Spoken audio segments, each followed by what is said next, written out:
Fala rapaziada, meus companheiros, dando continuidade aqui às nossas aulinhas de lei de Gauss e campo elétrico. Agora a gente vai ver como calcular o campo elétrico em uma esfera isolante uniformemente carregada. Lembrando que a definição de isolante não é que ela não tenha carga, tá? Isolante pode ter carga. O isolante ele só é, por definição, um objeto que não permite o trânsito de cargas. No caso, a gente sabe que quem transita na verdade são os elétrons e não os prótons. Então o isolante ele não permite o trânsito de elétrons ali ao redor do corpo do objeto, tá? Mas ele pode ser sim um objeto carregado, inclusive com carga, qualquer carga que seja, tá? Então vamos aqui já partir para as nossas condicionantes, né? Que eu vou falar que essa esfera maciça, isolante, uniformemente carregada, ela tem densidade volumétrica de cargas ρ, né? Que é a mesma coisa que densidade, né? Quando a gente vê densidade, o desenho é basicamente massa sobre volume. Quando eu estou vendo densidade volumétrica de cargas, poxa, eu estou falando que ρ é igual a uma quantidade de carga em vez de massa sobre volume, beleza? É basicamente isso. Então esse rhozinho aqui, essa letrinha grega aqui, é basicamente um delta carga sobre um delta volume ali dentro da esfera. E eu vou falar também para vocês que o raio dessa esfera aqui é Rzão, beleza? Vamos supor aqui para fins didáticos que essa esfera aqui ela está carregada com distribuição uniforme de cargas positivas, tá? Cuja distribuição tem esse valor ρ. E agora a gente vai calcular o campo elétrico ali gerado por essa distribuição de cargas, tá? E aí, olha que interessante, né? Vamos usar a nossa lei de Gauss em duas regiões, né? Porque a carga, lembrando que a lei de Gauss diz o seguinte, rapaziada, o fluxo de campo elétrico pode ser ditado pelo campo elétrico que multiplica a área da superfície gaussiana, que também pode ser escrito como o somatório das cargas internas à superfície gaussiana sobre ε0, beleza? Sendo que esse somatório de cargas internas, olha que interessante, quando eu estou fazendo um cálculo do campo elétrico aqui dentro do objeto, isso pode sim ser feito, tá? Estou calculando o campo elétrico aqui, por exemplo, num ponto P, que está uma distância Rzinho, menor do que Rzão ali dentro, eu consigo sim calcular um valor de campo elétrico, claro que eu consigo, beleza? Só que olha que interessante, a minha carga interna, a superfície gaussiana, é pouquinha. Minha superfície gaussiana vai englobar só esse aqui de carga. Agora, se eu pegar para uma distância maior do que R, poxa, vai ser a carga da esfera inteira. Beleza? Se eu pegar para uma distância muito grande, continua sendo a carga da esfera inteira. Então eu preciso sim dividir em duas regiões. Uma em que a carga interna é variável e outra em que a carga interna não é variável, né? A região em que a carga interna não é variável é justamente para uma distância Dzinho, que vai ser o raio da nossa superfície gaussiana, maior do que Rzão. Então vamos ver o que a gente tem aqui, rapaziada. Vamos usar aqui para Dzinho, vamos já traçar nossa superfície gaussiana, né?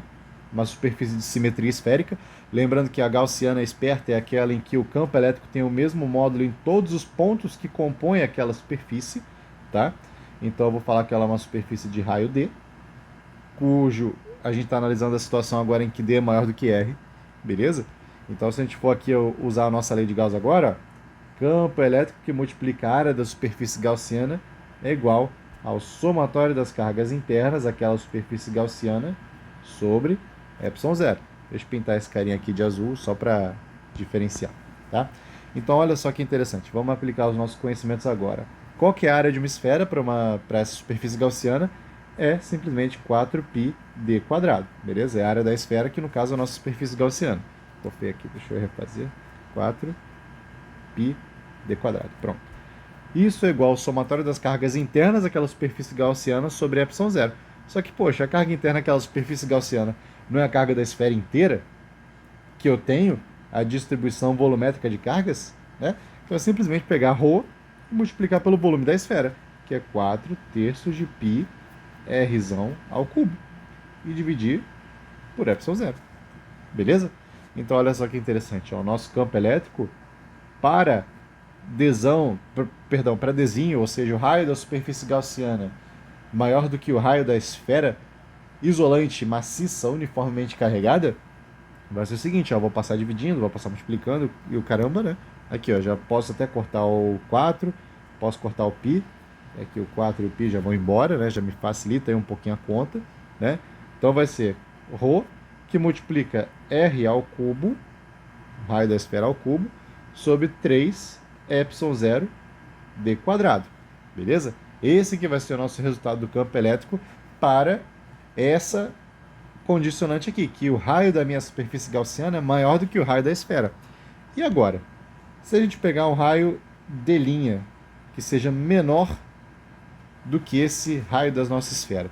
Vai mudar um pouco a figura, né? Vamos pegar aqui D' menor do que o Rzão.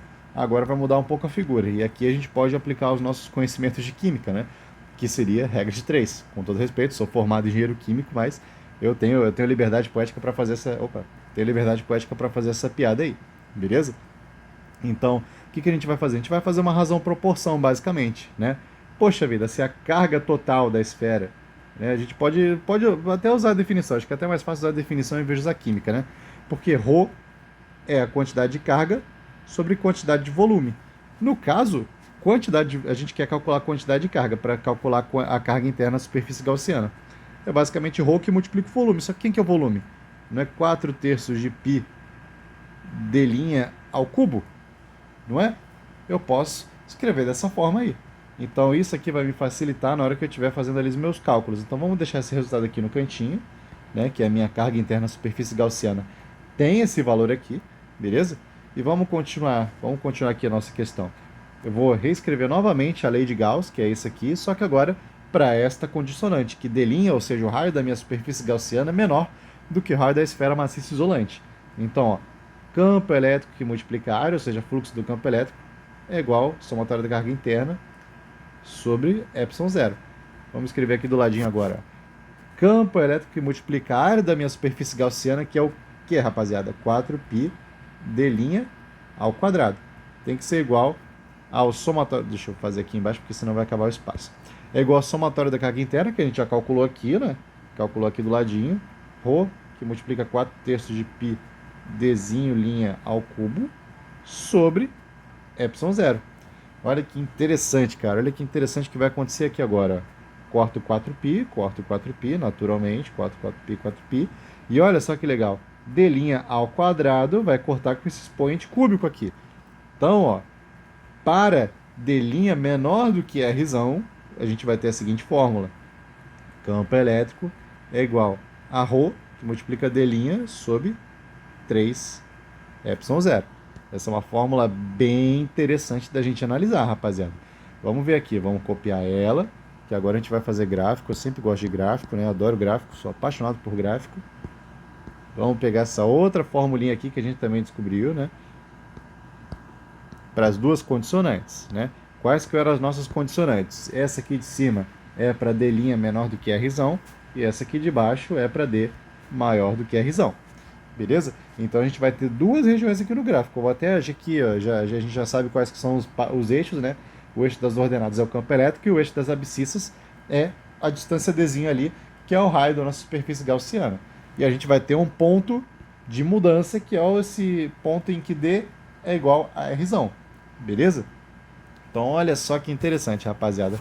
Para D'D' menor do que Rzão, é uma função do primeiro grau, cara. É uma função do primeiro grau que parte de zero e vai crescendo até determinado ponto. Então, olha só que interessante. Nossa curva, ela vai ficar dessa forma aqui. É uma reta crescente. Beleza? É uma reta crescente até ela atingir um determinado valor máximo, né?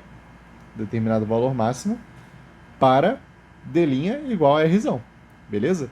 E aí, quando a gente passa de D passa de Rzão e o D começa a ser maior do que Rzão, a gente vem para essa outra formulinha aqui, que é o quê? É um decaimento quadrático. Olha que o Dzinho está ali embaixo, não é? Na primeira de cima, rapaziada, o campo é proporcional a D'.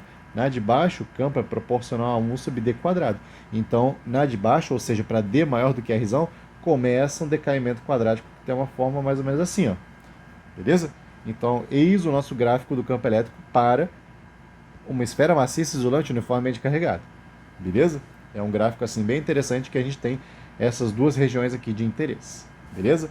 Então, rapaziada, vamos lá para a próxima aula. Espero que tenham gostado. Valeu!